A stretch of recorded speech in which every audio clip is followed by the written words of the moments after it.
और 19वें अध्याय में भक्ति ज्ञान और यम और नियम आदि साधनों का वर्णन किया जा रहा है। ओम तो कन्हैया जी कहते हैं कि हे उद्धव जी, जिसने उपनिषद आदि शास्त्रों के श्रवण मनन और निधिध्यासन के द्वारा आत्म साक्षात्कार कर लिया है, जो श्रोत्रिय एवं ब्रह्मनिष्ठ है, जिसका निश्चय केवल युक्तियों और अनुमानों पर ही निर्भर नहीं करता है,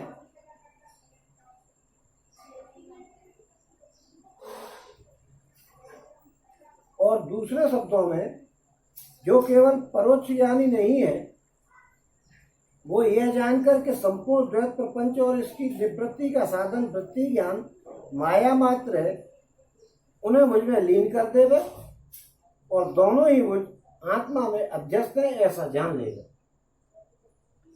ओम ज्ञानी पुरुष का अभीष्ट पदार्थ मैं ही हूँ, उसके साधन साध्य स्वर्ग और अपवर्ग भी मैं ही हूँ, मेरे अतिरिक्त और किसी भी पदार्थ के से वो प्रेम नहीं करता है। जो ज्ञान और विज्ञान से संपन्न सिद्ध पुरुष हैं, वे ही मेरे वास्तविक स्वरूप को जानते हैं, इसलिए ज्ञानी पुरुष मुझे सबसे प्रिय लगते हैं। देखिए, ज्ञानी पुरुष उनको सबसे प्रिय लगते हैं, अभी और भी बताएंगे, फिर इनसे भी प्रिय निकले आएंगे अभी।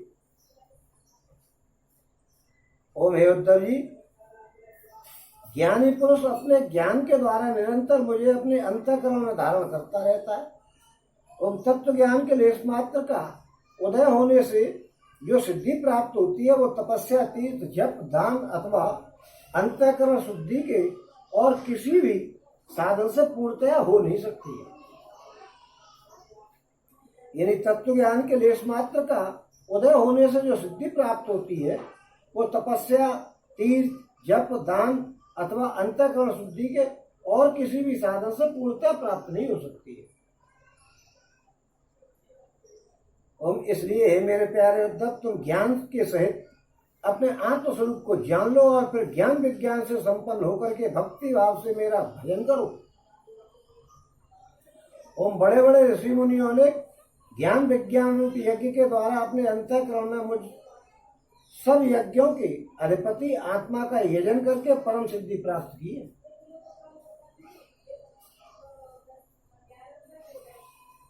ओम हे उद्धव, आध्यात्मिक, आधिदैविक और आधिभौतिक, इन तीनों विकारों की समष्टि ही शरीर है। ये तीन प्रकार के विकार हैं, आधिदैविक, आधिभौतिक और आध्यात्मिक। आध्यात्मिक यानी धार्मिकता से संबंधित, आधिदैविक यानी देवताओं से संबंधित, और आधिभौतिक यानी दुनिया से संबंधित।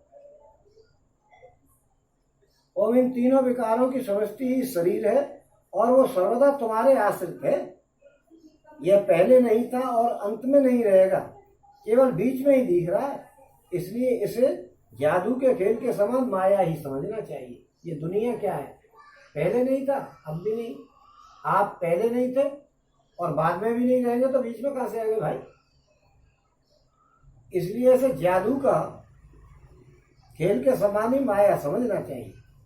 ओम इसके जो जन्मना, रहना, बढ़ना, बदलना, घटना और नष्ट होना, ये 6 भाव विकार हैं। ये मनुष्य शरीर के या किसी भी चीज के, दुनिया के 6 कार्य होते हैं। कौन कौन से? जन्म लेता है, रहता है, बढ़ता है, बदलता है, फिर घटने लगता है। यानी 40 के ऊपर आए हो, घटना शुरू, और फिर नष्ट हो जाता है। ओम यह 6 भाव विकार हैं, इनसे तुम्हारा कोई संबंध नहीं है। यही नहीं, ये विकार उसके भी नहीं है, क्योंकि वह स्वयं असत है। ये विकार उसके भी नहीं है जो जन्म ले रहा है, पैदा हो रहा है। ये तो सब असत है। असत वस्तु तो पहले भी नहीं थी और बाद में भी नहीं रहेगी, इसलिए बीच में भी उसका कोई अस्तित्व नहीं होता। जो असत वस्तु है हमारा ही जीवन है। हम जीवन से पहले कहाँ थे पता नहीं, और जाएंगे तो कहाँ रहेंगे पता नहीं, तो फिर बीच में कहाँ से आ गए? ओम उद्धव जी ने कहा कि हे विश्वरूप परमात्मन, आप ही विश्व के स्वामी है। आपका यह वैराग्य और विज्ञान से युक्त सनातन एवं विशुद्ध ज्ञान जिस प्रकार सुदृढ़ हो जाए उसी प्रकार मुझे स्पष्ट करके समझाइए और उस अपने भक्ति योग का भी वर्णन कीजिए जिसे ब्रह्मा आदि महापुरुष भी ढूंढा करते हैं। ओ हे मेरे स्वामी, जो पुरुष संसार के विकट मार्ग में तीनों तापों के थपेड़े खा रहे हैं, दैविक, दैहिक और भौतिक तीनों प्रकार के ताप होते हैं। दुनिया में तो कष्टी कष्टे का ताप ही ताप है। ओम और भीतर बाहर जल घूम रहे हैं, भीतर बाहर मन में ही खुड़ रहे हैं कि इसको ये है, हमारे पास ये है नहीं। ओम उनके लिए आपके अमृत वर्षी युगल चरणार बिंदुओं की छत्र छाया के अतिरिक्त तो और कोई भी आश्रय नहीं दिखता। ओ हे महानुभाव, आपका यह अपना सेवक अंधेरे कुएं में पड़ा हुआ है, काल रूपी सर्प ने इसे डस रखा है, फिर भी विषयों के क्षुद्र सुख भोगों की तीव्र तृष्णा मिटती नहीं है, बढ़ती ही जा रही है। आप कृपा करके इसका उद्धार कीजिएगा और इससे मुक्त करने वाली वाणी की सुधा धारा से इसे सराबोर कर दीजिएगा। देखो, भीगना और सराबोर में अंतर है। सराबोर तो डुबकी लगा दी जाए एक तरह से कि पानी बहता है, एकदम ऐसा बह के जाना क्या है, उसको कहते हैं सराबोर। कोई जगह रह नहीं जाए शेष। पानी आपने किसी के ऊपर डाला तो थोड़ी बहुत जगह जाएगा, थोड़ी बहुत जगह सूखी रह जाएगी, लेकिन सराबोर वो होता है कि ऊपर से नीचे तक पूरा रंग जाए, पूरा भीग जाए। ऐसे ही गोपियां भी सराबोर कर रही थी ग्वाल वालों को और कन्हैया जी को। ओम भगवान कन्हैया जी ने कहा कि उद्धव जी, जो प्रश्न तुमने मुझसे किया है, यही प्रश्न धर्मराज युधिष्ठिर ने धार्मिक शिरोमणि भीष्म पितामह से किया था। और उस समय हम सभी लोग वहां विद्यमान थे जब भीष्म पितामह मरने वाले थे, जब की बात है। ओम जब भारतीय महायुद्ध समाप्त हो चुका था और धर्मराज युधिष्ठिर अपने स्वजन संबंधियों के संहार से शोक बेहल हो रहे थे, तब उन्होंने भीष्म पितामह से बहुत से धर्मों का विवरण सुनने के पश्चात मोक्ष के साधनों के संबंध में प्रश्न किया था। ओम उस समय भीष्म पिता के मुंह से सुने हुए मोक्ष धर्म मैं तुम्हें सुनाता हूं, क्योंकि वे ज्ञान, वैराग्य, विज्ञान, श्रद्धा और भक्ति के भावों से परिपूर्ण हैं, भरे हुए हैं चकाचक। ओम हे उद्धव जी, जिस ज्ञान से प्रकृति, पुरुष, महतत्व, अहंकार, पंच तन्मात्र, ये 9 और 5 ज्ञानेन्द्रियां और 5 कर्मेंद्रियां और 1 मन, ये 11 और 5 महाभूत और 3 गुण, अर्थात इन 28 तत्वों को ब्रह्मा से लेकर के तृण तक संपूर्ण कार्यों में देखा जाता है। 28 तत्व होते हैं जो पूरी दुनिया में हर जगह देखे जाते हैं आपको।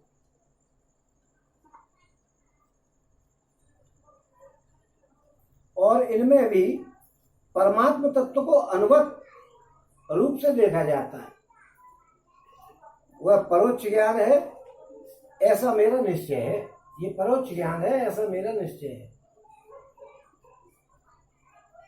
और जब जिस एक तत्व से अनुगत एकात्म तत्व को पहले देखता था, जब जिस एक तत्व से अनुगत एकात्म तत्व को पहले देखता था, उसको पहले के समान न देखें। समझ लें जरा, जिस एक तत्व को अनुगत, जो जिस एक तत्व से अनुगत एकात्म तत्व को पहले देखता था, उसको पहले के समान नहीं देखे, किंतु एक परम कारण ब्रह्म को ही देखे, दुनिया को नहीं देखे कि हम अपने आप को देख रहे हैं, केवल ब्रह्म को देखे। और तब यही निश्चित विज्ञान यानी अप्रोच ज्ञान कहा जाता है। यह आप केवल ब्रह्म को देखिए, ब्रह्म है दुनिया में और कहीं है ही नहीं, तो यह आपको अप्रोच ज्ञान है, यानी ब्रह्म है, विज्ञान, यही निश्चित विज्ञान है।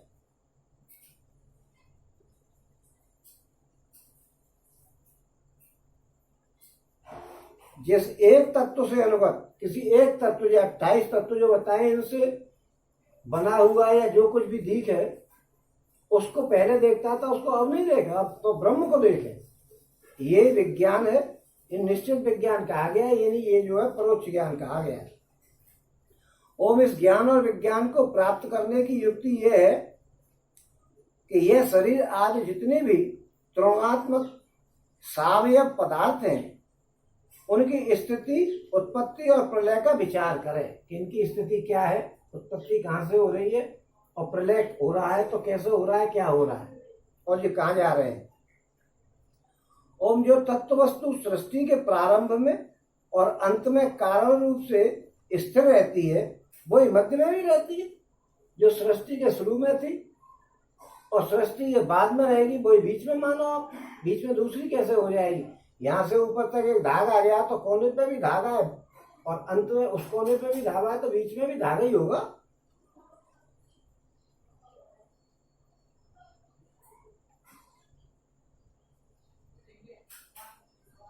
और वही प्रतीयमान कार्य से प्रतीयमान कार्यांतर में अनुगत भी होती है। फिर उन कार्यों का प्रलय अथवा बाध होने पर उसके साक्षी एवं अधिष्ठान रूप से शेष रह जाती है। फिर उन कार्यों का प्रलय अथवा बाध होने पर उसके साक्षी एवं अधिष्ठान रूप से शेष रह जाती है। वही सत्य परमार्थ वस्तु है, ऐसा समझे, जो दुनिया में शेष रह जाए। यदि प्रलय हो जाता है उसके बाद भी तो कुछ होता ही है कि दुनिया खत्म हो जाती है तो दूसरी कहाँ से बनती है। बताते तो ये है कि दुनिया दूसरी बन जाती, तो प्रलय हो गया, दुनिया खत्म, फिर कोई ना कोई तो रहता है। तो जो रहता है वही जो सब कुछ है बस। ओम श्रुति प्रत्यक्ष ऐतिह्य महापुरुषों में प्रसिद्धि। ऐतिह्य कहते हैं महापुरुषों में प्रसिद्ध होता है होना। और अनुमान प्रमाणों में ये चार मुख्य हैं, श्रुति, प्रत्यक्ष और ऐतिह्य। ऐतिह्य कहते हैं महापुरुषों में प्रसिद्धि, जो महापुरुषों में बात प्रसिद्ध हो या श्रुतियों ने कहा हो या जो प्रत्यक्ष दिखता हो या अनुमान लगाया जाता है। ये प्रमाणों में ये चार प्रमुख है, ये चार प्रमाण हैं। और इनकी कसौटी पर कसने से दृश्य प्रपंच अस्थिर, नश्वर एवं विकारी होने के कारण सत्य सिद्ध नहीं होता है। जो दृश्य प्रपंच दुनिया है ये सत्य सिद्ध नहीं होती है। किस किस पे चार कौन कौन सी चीज बताई? प्रमाण होता है श्रुति, प्रत्यक्ष, ऐतिह्य और अनुमान। इनके द्वारा कसने पर कसौटी पर ये दृश्य प्रपंच जो है सही नहीं दिखता है। इसलिए विवेकी पुरुष इस विविध कल्पना रूप अथवा शब्द मात्र प्रपंच से विरक्त हो जाए। विवेकी पुरुष को चाहिए कि वो स्वर्ग आदि फल देने वाले यज्ञ आदि कर्मों के परिणामी नश्वर होने के कारण ब्रह्मलोक पर्यंत स्वर्ग आदि सुख अदृष्ट को भी इस प्रत्यक्ष विषय सुख के समान ही अमंगल, दुखदायी एवं नाशवान समझे। विवेकी पुरुष को यह समझना चाहिए कि स्वर्ग जो है वो भी नाशवान है और ये भी दुखदायी है। क्योंकि वहां जाकर के आदमी क्या करता है कि देखता है कि मेरे रथ में 100 घंटियां टंग रही हैं तो दूसरे के में 150 टंग रही हैं, तो अपने मन में जल रहे हैं कि अरे यार इसके में 150 है, मेरे में 100 ही क्यों है। या उसके साथ 5-7 अप्सराएं नाच रही है, तुम्हारे साथ 2 ही नाच रही है, तो कह रहे यार 5-7 होती तो ठीक रहता। तो इसमें जलन रहती है, वहां भी जलन है और यहाँ भी जलन है, वहां भी कंपटीशन है, यहाँ भी कंपटीशन है, तो सब बेकार है। और मेरे निष्पाप उद्धव जी, भक्ति योग का वर्णन मैं तुम्हें पहले ही सुना चुका हूं, परंतु उसमें तुम्हारी बहुत प्रीति है, इसलिए मैं तुम्हें फिर से भक्ति प्राप्त होने का श्रेष्ठ साधन बतलाता हूँ। भक्ति योग पहले बता दिया, लेकिन उसमें ज्यादा प्रीति है आपकी, तो मैं आपको दोबारा बताता हूँ कि भक्ति योग क्या है। ओम जो मेरी भक्ति प्राप्त करना चाहता है वो मेरी अमृतमयी कथा का श्रवण करे और उसमें श्रद्धा रखे। जो भगवान की भक्ति चाहते हैं वो भगवान की कथाओं में श्रद्धा रखे, निरंतर मेरे गुण लीला और नामों का संकीर्तन करे। निरंतर मेरे गुण लीला और नामों का संकीर्तन करे।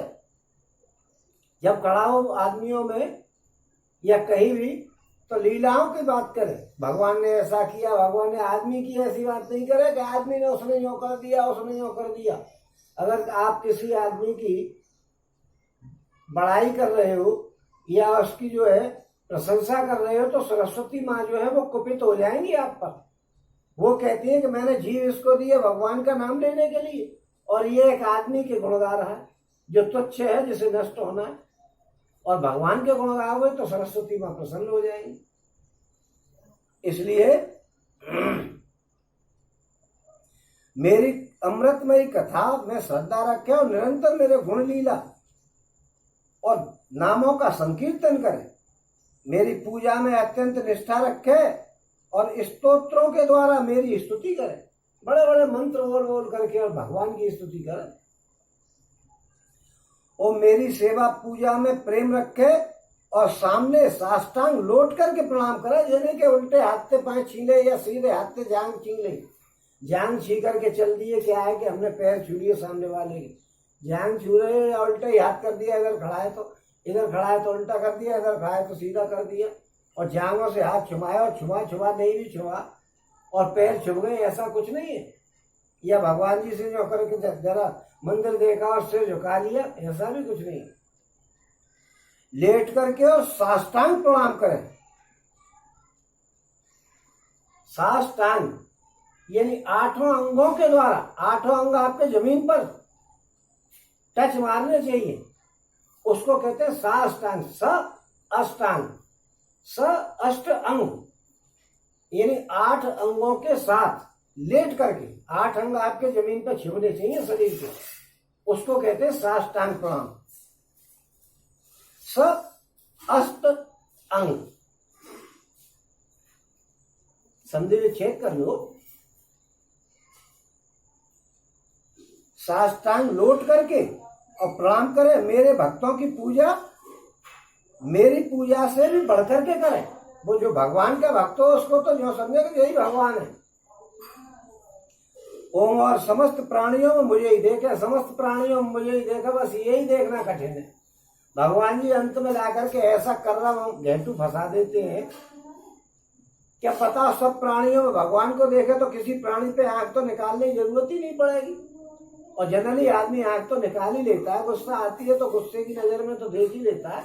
बस ये एक ऐसा घेंटू फंसा देते हैं भगवान जी के सब आदमियों में प्राणियों में मुझे ही देखे। और भजीता डाल दिया कि नहीं तो आदमी मोक्ष को जल्दी प्राप्त कर ले। ओम अपने एक एक अंग की चेष्टा केवल मेरे ही लिए करे, वाणी से मेरे ही गुणों का गान करे। देखो अभी मैंने बताया कि वाणी से भगवान के गुणों का गान करना चाहिए, किसी मनुष्य के गुणों का गान नहीं करना चाहिए। ओम और अपना मन भी मुझे ही समर्पित कर दे तथा सारी कामना छोड़ दे, कोई इच्छा नहीं। ये नहीं कि गर्मी पड़ रही है तो भैया कूलर लगा दो या एसी लगा दो, कुछ नहीं। गर्मी है तो झेलो, सारी कामनाएं छोड़ दे। मेरे लिए धन भोग और प्राप्त सुख का भी परित्याग कर दे। भगवान के लिए धन का परित्याग कर दे, भोगों का परित्याग कर दे। अब भोगों में सर्दी पड़ रही है और ब्रह्म मुहूर्त में स्नान करना है तो कैसे करोगे? भोगों में घुस रहे रजाई में और हीटर चला रखा है रूम, और नहाने के लिए जाना चाहिए कायदे में, तो आप जा नहीं रहे तो भोगों में फंस गए कि नहीं? उन भोगों को छोड़ो, सवेरे जल्दी जगो और सब ब्रह्म मुहूर्त में ही नहाओ। 3:30 से 6 बजे तक ब्रह्म मुहूर्त ही चलता है। ब्रह्म मुहूर्त तो वैसे जब रहता है 3:30 के बाद 6 बजे तक तो आप घसीट लो उसे,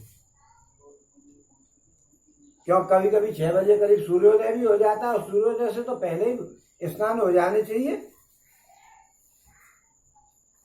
ओम मेरे लिए धन भोग और प्राप्त सुख, जो आपको सुख प्राप्त हो चुके उनका परित्याग कर दे, और जो कुछ यज्ञ दान हवन जप व्रत और तप किया जाए वो सब मेरे ही लिए करे। जो जप दान तप वगैरह करे वो सब उसका फल भगवान को ही अर्पण करे, खुद अपने पास नहीं रखे। फल अर्पण करने का मतलब ये है, जैसे आप कहीं नौकरी पर गए कि भाई मैं 100 रुपए रोज लूंगा, तो आपने 100 रुपए के लिए काम किया और 100 रुपए ले घर चले आए। लेकिन आप काम करो और वो 100 रुपए भी छोड़ दो कि भैया मुझे नहीं चाहिए, ये तो भगवान के नाम पे छोड़ दो। ऐसा सिस्टम होना चाहिए कि जो काम करे उसका प्रतिफल नहीं मांगे। ओम हे उद्धव जी, जो मनुष्य इन धर्मों का पालन करते हैं और मेरे प्रति आत्मनिवेदन कर देते हैं, उनके हृदय में मेरी प्रेममयी भक्ति का उदय हो जाता है, और जिसे मेरी भक्ति प्राप्त हो जाती है उसके लिए और किसी दूसरी वस्तु का प्राप्त होना शेष नहीं रह जाता है। कोई चीज रह ही नहीं जाती। जब भक्ति प्राप्त हो गई भगवान की तो फिर क्या बात है। ओम इस प्रकार के धर्मों का पालन करने से चित्त में जब सत्गुण की वृद्धि हो जाती है और वह शांत होकर के आत्मा में लग जाता है, उस समय साधक को धर्म, ज्ञान, वैराग्य और ऐश्वर्य स्वयं ही प्राप्त हो जाते हैं। ओम यह संसार विविध कल्पनाओं से भरपूर है। सच पूछो तो इसका नाम तो है, किंतु कोई वस्तु नहीं है। संसार कोई वस्तु है ही नहीं। 1 मिनट में आप जिंदा हो और 1 मिनट भी नहीं लगे जब तक खत्म। कहते हैं अरे हवाल तो यहाँ से गया ही है, मर भी गया, अच्छा पता ही नहीं लगती है कब मर गया, गिरे और खत्म।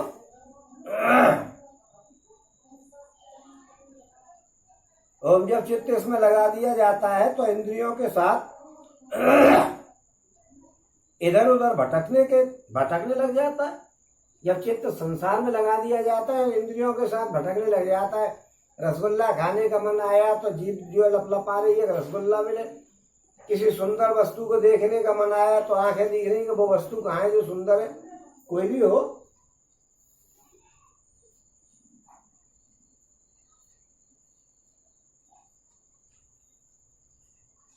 ओम इस प्रकार चित्त में रजोगुण की बाढ़ आ जाती है। देखिए सतगुण की बाढ़ से मैंने बताया है कि सतगुण की बाढ़ से भगवान की तरफ आपका झुकाव होगा, अच्छे कामों की तरफ झुकाव होगा।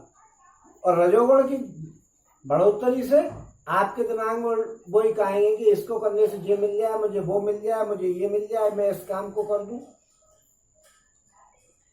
ओम इस प्रकार चित्त में रजोगुण की बाढ़ आ जाती है, वो असत वस्तु में लग जाता है और उसके धर्म ज्ञान आदि तो लुप्त हो ही जाते हैं।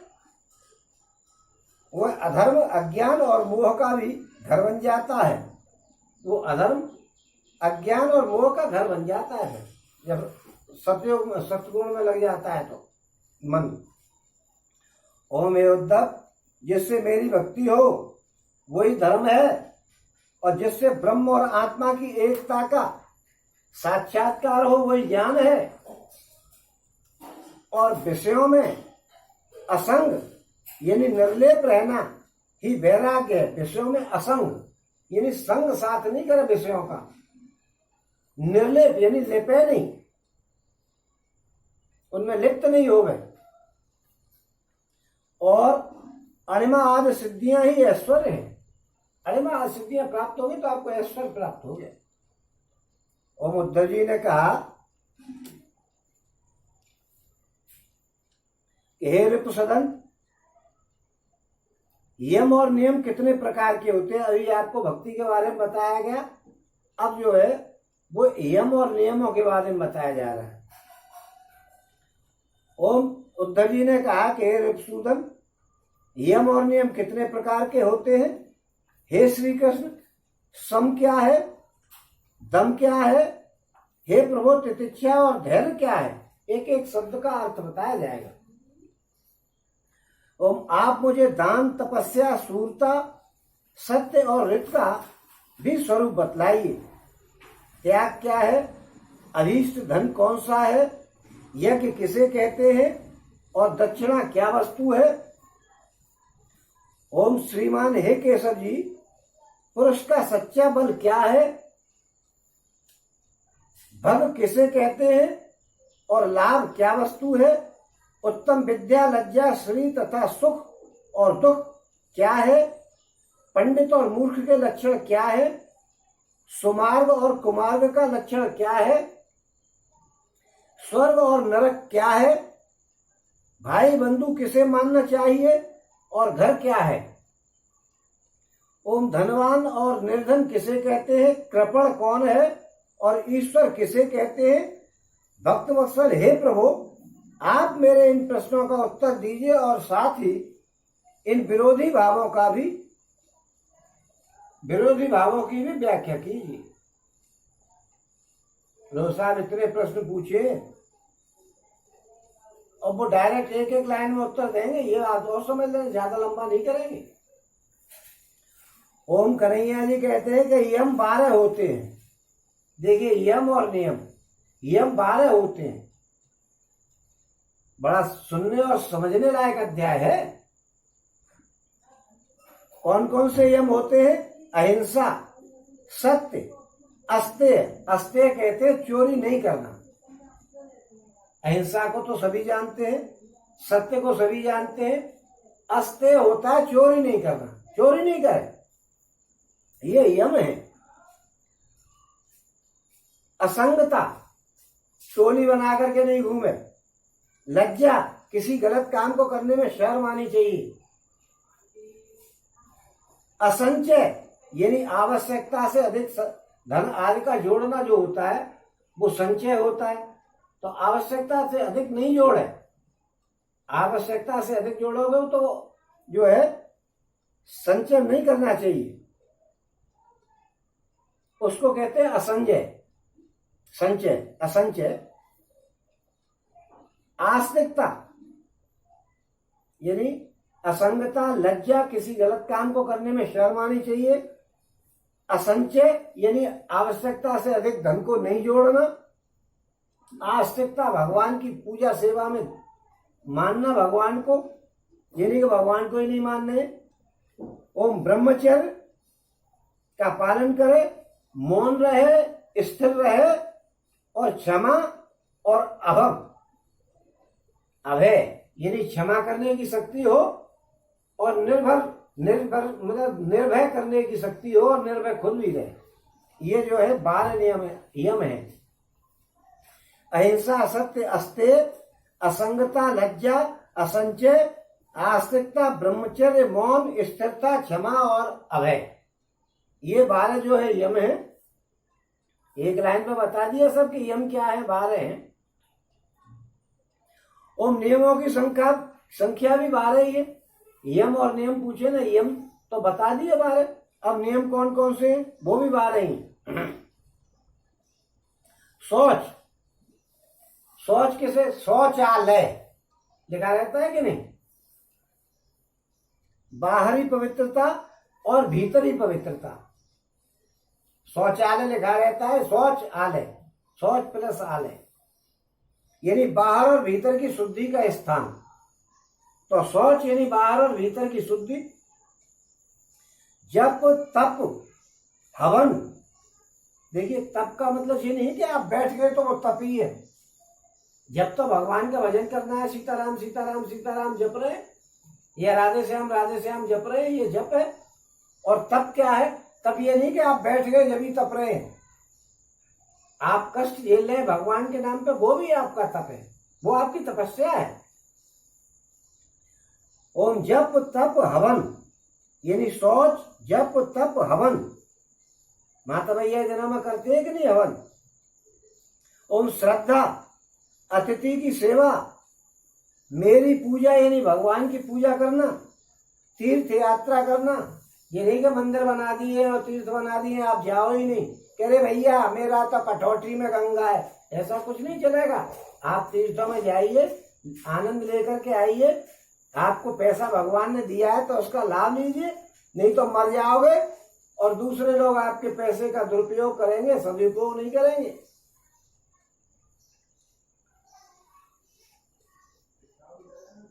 जप तप हवन, श्रद्धा, अतिथियों की सेवा, मेरी पूजा, तीर्थ यात्रा, परोपकार की चेष्टा। किसी की भलाई करने की प्रयास करना चाहिए कि हम किसी की भलाई कर दें। संतोष यानी मेरा मतलब यह है कि संतोष करे, जो मिल गया ठीक है। और गुरु की सेवा, गुरु की सेवा करे। इस प्रकार यम और नियम दोनों की संख्या 12 है। ये 12 कौन कौन से नियम है? यम तो आपको ध्यान ही है कि अहिंसा, असत्य, अस्तेय, असंगता, लज्जा, असंचय, आस्तिकता, ब्रह्मचर्य, मौन, स्थिरता, क्षमा और अभय, ये तो 12 यम है। और नियम कौन कौन से? शौच यानी बाहर भीतर की पवित्रता, जप तप हवन, श्रद्धा, अतिथि की सेवा, मेरी पूजा, तीर्थ यात्रा, परोपकार की चेष्टा, संतोष और गुरु की सेवा। ये 12 जो है ये नियम है। और ये सकाम और निष्काम दोनों प्रकार के साधकों के लिए उपयोगी है। चाहे आप सकाम कर्म करते हो या आप निष्काम कर्म करते हो, दोनों आदमियों के लिए ये नियम और यम आवश्यक है और जरूरी है और उपयोगी है। ओम एवं जी, जो पुरुष इनका पालन करते हैं वे यम और नियम इनके इच्छानुसार उन्हें भोग और मोक्ष दोनों प्रदान कर देते हैं। अगर आप इनका पालन करोगे तो आपको सब कुछ मिल जाएगा, भोग भी मिल जाएंगे दुनिया के और मोक्ष भी मिल जाएगा, जो चाहिए वो ले लो। ओम बुद्धि का मुझ में लग जाना ही सम है। देखिए पूछा क्या था उन्होंने, बहुत कुछ पूछे, बड़े प्रश्न किए हैं ना। यानी श्री कृष्ण ये सम क्या है ये पूछा था कि नहीं, तो वो बता रहे हैं कि बुद्धि का मुझ में लग जाना सम है। ओम इंद्रियों के संयम का नाम दम है। दम माने दमन कर दिया इंद्रियों का, इंद्रियों को रोक लिया। आपकी इच्छा हो रही है किसी सुंदर वस्तु को देखने की, आपने फौरन रोका कि नहीं भाई हमें नहीं देखनी है, तो वो दम कर दिया, इंद्रियों का दमन कर दिया, उसे कहते हैं दम। सम कहते हैं भगवान की तरफ बुद्धि का लग जाना, और दम इंद्रियों का संयम करना। न्याय से प्राप्त दुख के सहने का नाम तितिक्षा है। जो आपको कायदे से मिला है सुख दुख, उसको आप सहन करिएगा, क्योंकि नसीब में जो होता है दुख वो आपको झेलना ही पड़ता है। तो न्याय से प्राप्त दुख के लिए सहने का नाम तितिक्षा है। और जिव्या और जननेन्द्रियों पर विजय प्राप्त करना धैर्य है। जिव्या और जननेन्द्रिय बड़ी खतरनाक चीज होती है, इन पर विजय प्राप्त करना धैर्य है। जीत तो बड़ा मुश्किल है, धैर्य कोई चीज अच्छी लग गई तो बार बार उसी को खाने के लिए मन करेगा। इसलिए जिव्या और जननेन्द्रिय आप जानते, जिनसे जन्म होता है लोगों का, वो वाली इंद्रियां। ओम किसी से द्रोह नहीं करना, सबको अभय देना, ये दान है। आप दान कर रहे हैं तो ये नहीं कि 100 रुपए दे दिए तो दान हो गया। किसी से द्रोह नहीं करे और सबको अभय दान करे, वो दान सबसे बढ़िया दान है। ओम कामनाओं का त्याग करना ही तप है। आप तप कर रहे हो, कामनाओं का त्याग कर दो, कोई कामना नहीं होनी चाहिए आपके मन में। ओम अपनी वासनाओं पर विजय प्राप्त करना ही सूरवीरता है। आप सूरवीर कब है, जब आपने वासनाओं पर विजय प्राप्त कर ली। वो हिरण्याकश्यप से प्रहलाद जी कहते हैं कि नहीं कि तुमने जो है अपनी इंद्रियों पर तो जीत नहीं करी है, दुनिया को जीत रहे हो, तो क्या जीता आपने। ओम सर्वत्र सम स्वरूप सत्य स्वरूप परमात्मा का दर्शन ही सत्य है। इसी प्रकार सत्य और मधुर भाषण को ही महात्माओं ने ऋत कहा है। यानी सत्य और मधुर भाषण को ऋत कहते हैं। कर्मों में आसक्त नहीं होना शौच कहते हैं।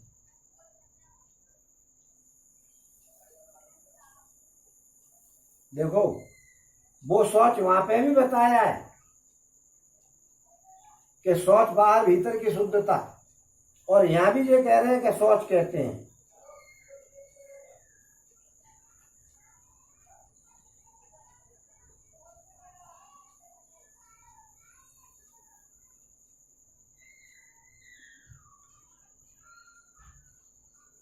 ओम कामनाओं का त्याग ही सच्चा संन्यास है। कभी कभी किताब में भी गलत लिख सकता है, ऐसी बात नहीं है कोई, ये लाइन शायद गलत लिख गई हो।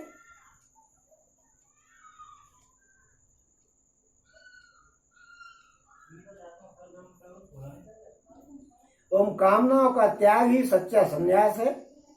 धर्म ही मनुष्यों का अभीष्ट धन है। धन कमा लिया तो आपने धन कमा लिया।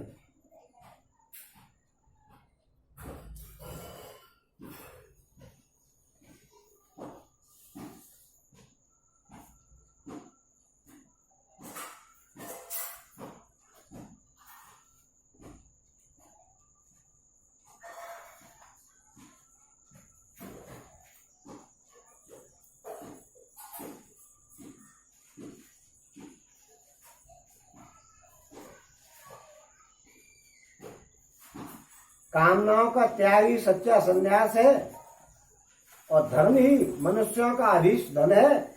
मैं परमेश्वर ही यज्ञ हूँ और ज्ञान का उपदेश देना ही दक्षिणा है। आपने अगर किसी को ज्ञान का उपदेश दे दिया तो आपने उसको दक्षिणा दे दी। इसका ये मतलब मत समझ लेना कि आपने ब्राह्मण भोजन कराया और दक्षिणा के नाम पे जो कह दिया कि पंडित जी सत्य सत्य बोला करो, और आपने ज्ञान का उपदेश दे दिया, सत्य वस्तु ही सही है, दुनिया में भगवान ही सही है, जो कह करके विदा कर दिया, तो पंडित जी वहीं से गाली देने का नंबर लगाएंगे आपको, और पंडित जी रूठ गए तो गए साहब आप 12 के भाव में। इसलिए ब्राह्मण को दक्षिणा बढ़िया देनी चाहिए। दक्षिणा का ये मतलब मत लगा लेना कि आपने जो धर्म की शिक्षा दे दी तो हमने उन्हें दक्षिणा दे दी, ज्ञान का उपदेश दे दिया, क्योंकि ब्रह्म ज्ञान में नारद कहे न दूसरी बात, और कौन लाग लो बस करें विप्र गुरघात। ब्रह्म ज्ञान की बात तो सब करते हैं, लेकिन वो ब्रह्म ज्ञान जो है वो दक्षिणा नहीं मानी जाएगी, वो दक्षिणा अलग है। ओम प्राणायाम ही श्रेष्ठ बल है और मेरा ऐश्वर्य ही भग है। भगवान के ऐश्वर्य को कहते हैं भग, यानी ऐश्वर्यवान। भगवान क्या होता है कि ऐश्वर्यवान, उनका ऐश्वर्य है सच्चा। वो मेरी श्रेष्ठ भक्ति ही उत्तम लाभ है। आपने लाभ कमा लिया, अगर भगवान की भक्ति कमा ली तो। ओम सच्ची विद्या वही है जिससे ब्रह्म और आत्मा का भेद मिट जाए। पाप करने से घृणा होने का नाम ही लज्जा है। आपको पाप करने से घृणा हो जाए तो थोड़ी सी लज्जा आ जाएगी बुरे कर्म में, तो वो ही बस आपकी लज्जा है। ओम निरपेक्षता आदि गुण ही शरीर का सच्चा सौंदर्य श्री है। निरपेक्षता आदि गुण, किसी से कोई उम्मीद नहीं होनी चाहिए कि जाते मेरा ये काम है जाए। अब आप यहां से जा रहे हो कहीं बाजार में और पीछे देखते जा रहे हो कोई स्कूटर वाला आ जाए तो मुझे बिठा के ले चले, तो बार बार मुड़ मुड़ के देख रहे हो कि आ रहा है क्या कोई मुझे बिठाने वाला, तो ये कोई बात अच्छी। आप पीछे देखोगे जब तक सामने किसी से भिड़ जाओगे, तो अपेक्षा करना ठीक बात नहीं है। इसलिए निरपेक्षता रहना चाहिए।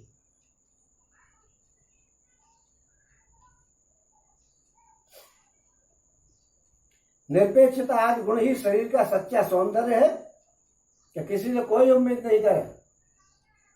ओम दुख और सुख दोनों की भावना का सदा के लिए नष्ट हो जाना ही सुख है। सुख और दुख की भावना नष्ट हो गई तो फिर आप सुखी हो गए। ओम विषय भोगों की कामना ही दुख है। जो बंधन और मोक्ष का तत्व जानता है वही पंडित है। जो बंधन और मोक्ष का तत्व जानता है वो पंडित है। आजकल की तरह नहीं कि पंडित वही जो गाल बजावा।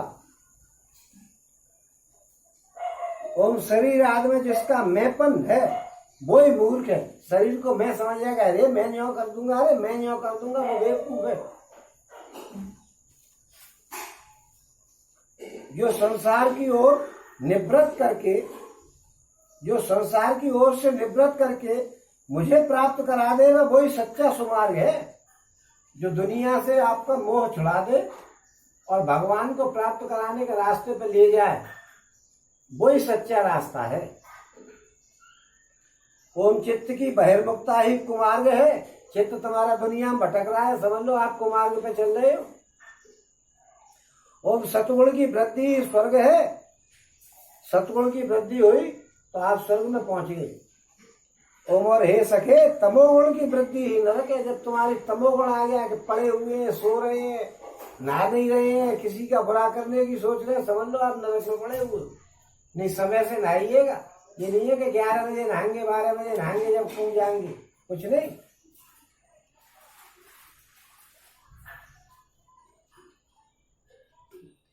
ओम गुरु ही सच्चा भाई बंधु है और वो गुरु मैं हूं। भगवान जी गुरु है, इधर उधर के वो गुरु नहीं जो तुमने जैसे दत्तात्रेय जी ने माने तो वो उनसे बोल के गुरु थोड़े ही हो गए। लेकिन एक गुण उनका गुरु ले लिया, गुण उनका ले लिया तो वो उन्होंने गुरु मान लिया। ओम यह मनुष्य शरीर ही सच्चा घर है तथा सच्चा धनी वो ही है जो गुणों से संपन्न है। जिसके पास गुणों का खजाना है वही सच्चा धनी है। गुण होने चाहिए अच्छे, शकल थोड़ी सांवली हो तो कोई बात नहीं है, लेकिन गुण अच्छे होने चाहिए। सुंदर हो, हेमा मालिनी कट हो, उससे क्या फायदा है जिसके गुण अच्छे नहीं है। अच्छे गुण वाले आदमी को सुंदर कहा जाता है।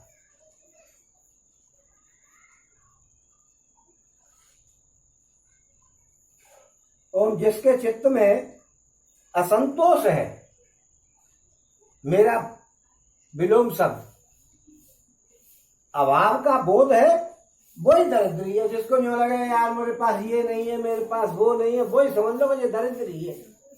दिन भर इसी में लगा रहता, मुझ पे ये नहीं है, मुझ पे ये नहीं, वो दरिद्री है। ओम जो जितेंद्रिय नहीं है वो कृपण है, जिसने अपनी इंद्रियों को जीता ही नहीं वो कृपण है, कंजूस है। ओम समर्थ, स्वतंत्र और ईश्वर वो है जिसकी चित्त वृत्ति विषयों में आसक्त नहीं है। स्वतंत्र वो है और समर्थ वो है, और ईश्वर वही है जिसकी आसक्ति अपनी इंद्रियों में नहीं है। क्योंकि इंद्रियों का दास है तो वो स्वतंत्र कहां से आए।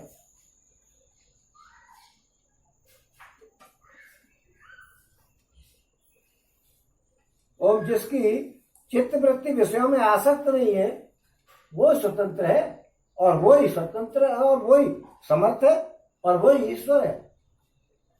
इसके विपरीत जो विषयों में आसक्त है वही सर्वदा असमर्थ है। प्यारे उद्धव, तुमने जितने प्रश्न पूछे थे उनका उत्तर मैंने दे दिया। इनको समझ लेना मोक्ष मार्ग के लिए सहायक है। मैं तुम्हें गुण और दोषों का लक्षण अलग अलग कहां तक बताऊं, सबका सारांश इतने में ही समझ लीजिए कि गुणों और दोषों पर दृष्टि डालना ही सबसे बड़ा दोष है। गुण दोषों पर दृष्टि डालना ही सबसे बड़ा दोष है।